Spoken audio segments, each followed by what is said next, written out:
दोस्तों नमस्कार। कैसे हैं आप? माता रानी का आशीर्वाद आप पर बना रहे।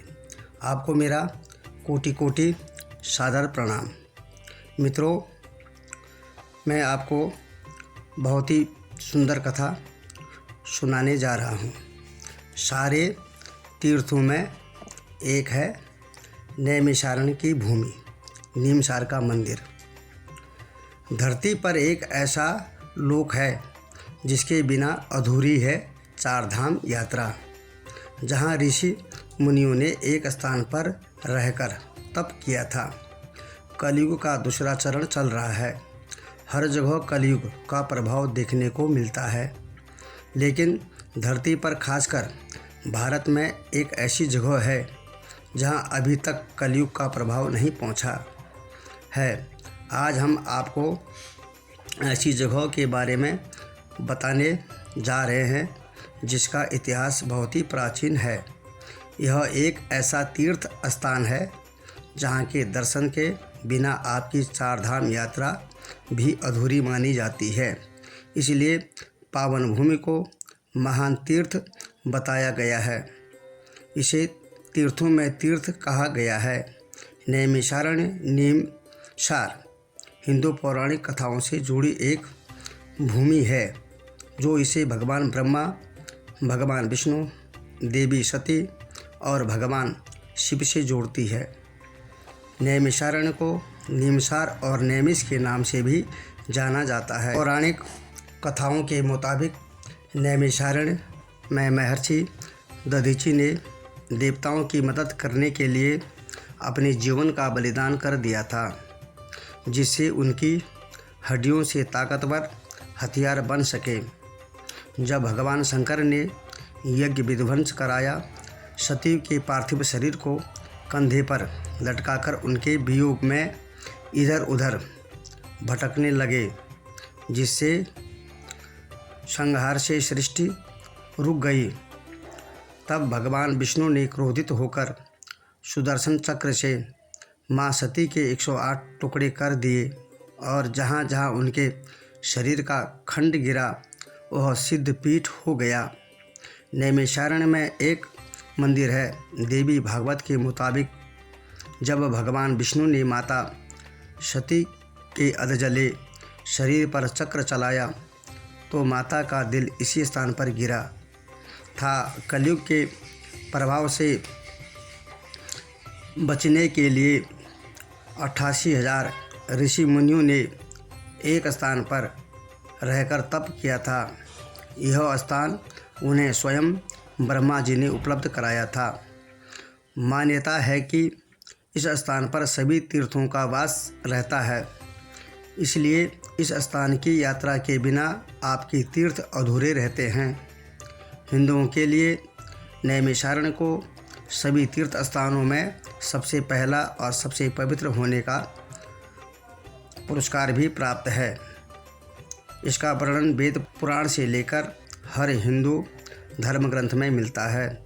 श्रीमद् भागवत महापुराण, श्री महाभारत, वायु पुराण, वामन पुराण, पद्म पुराण, शिव पुराण, देवी भागवत पुराण, यजुर्वेद का मंत्र भाग, श्वेताश्वर उपनिषद, प्रश्नोपनिषद, अग्नि पुराण, गरुड़ पुराण, स्कंद पुराण, विष्णु पुराण, कालिका तंत्र, कर्म पुराण, शक्ति यामल तंत्र, श्री रामचरितमानस, योगिनी तंत्र आदि ग्रंथों में इस स्थान का उल्लेख मिलता है।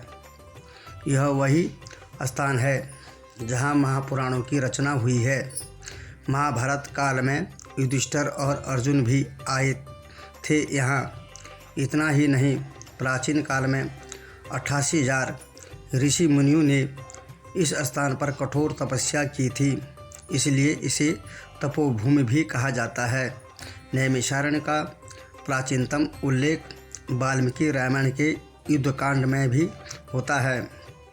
यह उल्लेख है कि लव और कुश ने गोमती नदी के किनारे राम के अश्वमेध यज्ञ में 7 दिनों में वाल्मीकि रचित काव्य का गायन किया। हम बात कर रहे हैं नैमिषारण्य की उत्तर प्रदेश के सीतापुर में है। यहाँ महान तीर्थ लखनऊ से 80 किलोमीटर दूर गोमती नदी के तट पर बसा हुआ यह प्रसिद्ध हिंदू तीर्थ है। इस स्थान को नैमिषारण्य, नैमिष या नीमसार के नाम से भी जाना जाता है।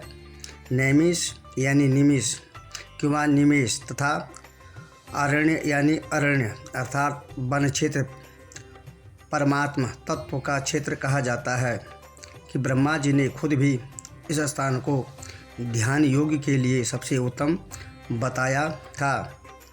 इस स्थान के मुख्य आकर्षण की बात करें तो इनमें चक्र तीर्थ, भूतेश्वरनाथ मंदिर, व्यास गद्दी, हवन कुंड, ललिता देवी का मंदिर, पंचप्रयाग, शेष मंदिर, हनुमानगढ़ी, शिवाला, भैरव जी का मंदिर, पंच पांडव मंदिर, पंचपुराण मंदिर, माँ आनंदमयी आश्रम, नारदानंद सरस्वती आश्रम, देवपुरी मंदिर, रामानुज कोट, रुद्रावर्त आदि शामिल हैं।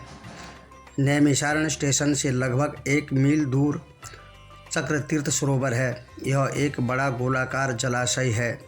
घेरे के चारों ओर बाहर जल भरा रहता है, जिसमें श्रद्धालु भगवान के भक्त स्नान करते हैं। जल में चलते हुए इस गोल चक्र की परिक्रमा भी करते हैं। जल के भरे हुए घेरे के बाद चारों ओर सीढ़ियाँ बनी हुई हैं। यहाँ विभिन्न देवी देवताओं के मंदिर हैं। मुख्य मंदिर भूतनाथ महादेव का है। चक्र तीर्थ के बारे में कथा प्रचलित है कि एक बार 88,000 ऋषि मुनियों ने ब्रह्मा जी से निवेदन किया कि जगत कल्याण के लिए उन्हें तपस्या करनी है और तपस्या के लिए दुनिया में सर्वश्रेष्ठ पवित्र सौम्य और शांत भूमि के बारे में बताया। यह घटना महाभारत के युद्ध के बाद की है। ऋषि मुनि कलयुग के प्रारंभ को लेकर भी चिंतित थे। ब्रह्मा जी ने अपने मन से एक चक्र उत्पन्न करके ऋषियों से कहा कि इस चक्र के पीछे चलते हुए जाएं। जिस भूमि पर इस चक्र का मध्य भाग यानी नेमी खुद गिर जाए तो समझ लेना कि पृथ्वी का मध्य भाग वही है।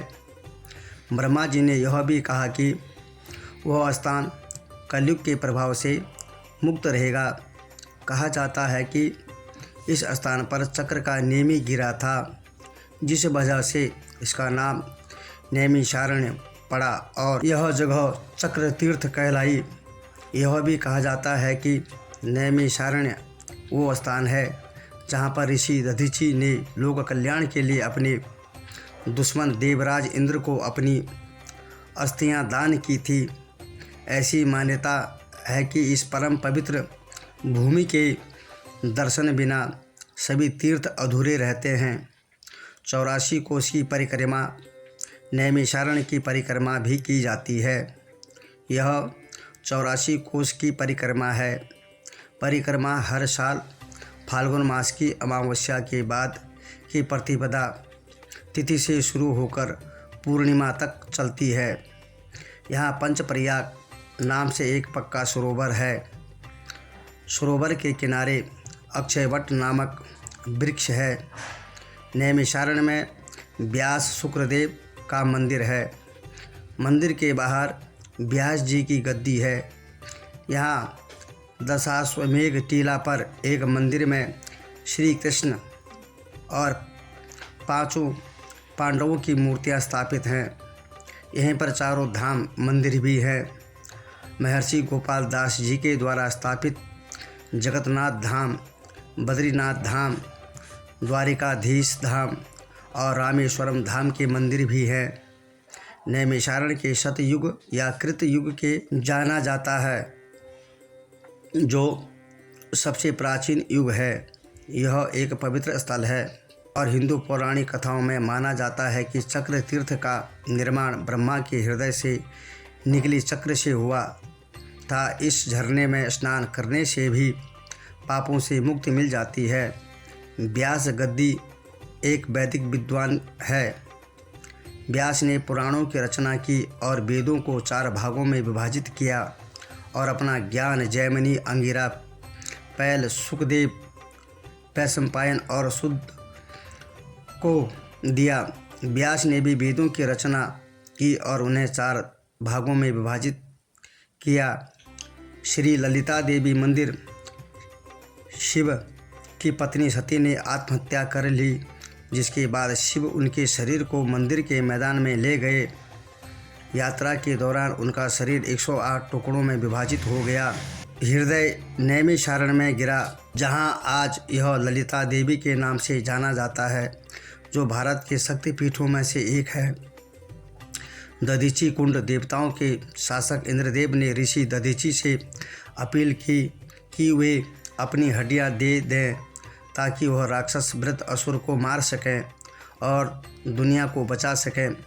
उन्होंने स्वीकार किया, लेकिन केवल एक शर्त पर।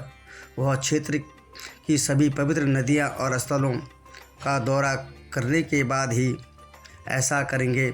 देवता हड़बड़ी में थे और उन्होंने दधीची से उनका अनुरोध पूरा करने के लिए कहा। इस स्थान पर सभी स्थानों को एक साथ इकट्ठा किया, जिसके बाद उन्होंने अपनी हड्डियों को त्याग दिया, जिनका उपयोग वज्र बनाने के लिए किया गया था, जिसका उपयोग अंततः वृत्रासुर और उसके अनुयायियों को मारने के लिए किया गया था। इस कुंड में स्नान करना भारत के सभी पवित्र स्थानों में स्नान करने के बराबर माना जाता है। भगवान वेंकटेश्वर मंदिर, जैसा कि नाम से पता चलता है, यह मंदिर भगवान वेंकटेश्वर को समर्पित है और यह विशेष रूप से आंध्र प्रदेश से बड़ी संख्या में भक्तों को आकर्षित करता है।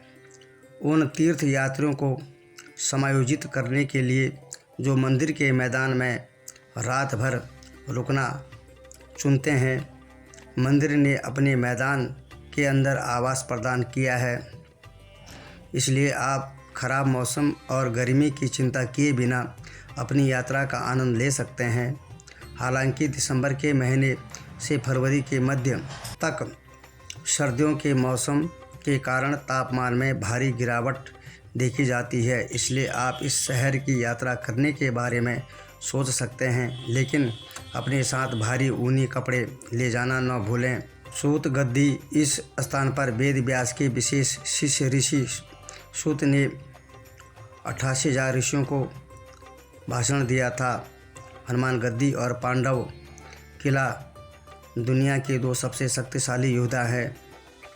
हनुमान द्वारा अभिरावण के वध के बाद श्री राम और लक्ष्मण को रिहा कर दिया गया और वे इस स्थान से दक्षिण की ओर जाने में सक्षम हुए। पांडव किला वह स्थान है जहां पांडवों ने अपने कर्म के तहत तपस्या की थी। भगवान श्री राम, लक्ष्मण और सीता माता की मूर्तियों वाले एक पुराने मंदिर द्वारा चिन्हित यह स्थान 10वें अश्वमेध यज्ञ का स्थल था, जो इस दिन भगवान श्री राम द्वारा आयोजित किया गया था।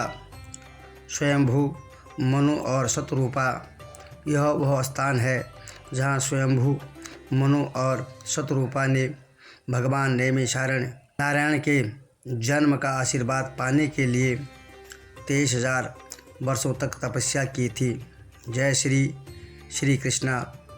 मित्रों, आपको कथा कैसी लगी कमेंट में ज़रूर बताइएगा और भगवान श्री लक्ष्मी नारायण भगवान का आशीर्वाद आप सभी मित्रों पर सदैव बना रहे।